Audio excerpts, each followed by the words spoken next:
সবচাইতে বড় গুণ, মুমিনের সবচাইতে বড় কোয়ালিটি কি? আমার বন্ধুগণ, কোরআনে কারিমে আল্লাহ রাব্বুল আলামিন গোটা বিশ্বের সমস্ত মুসলমানদের জন্য কোরআনে কারিমে আম্বিয়া আলাইহিস সালাম তাদের সবরের দৃষ্টান্তগুলি আল্লাহ নিজে তুলে ধরেছেন আমাদের ইবরতের জন্য, আমাদের শিখাবার জন্য, আমাদের সবক দেওয়ার জন্য। কোরআনে কারিম হযরত আইয়ুব আলাইহিস সালামের সবরের ঘটনা কোরআনে কারিম তুলে ধরেছে। হযরত আইয়ুব 18টি বছর পর্যন্ত রোগের মধ্যে পড়ে আছেন।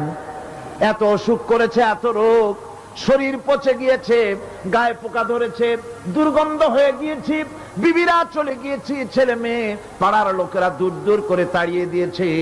এবার জঙ্গলের ভিতরে গিয়ে আশ্রয় নিয়েছেন।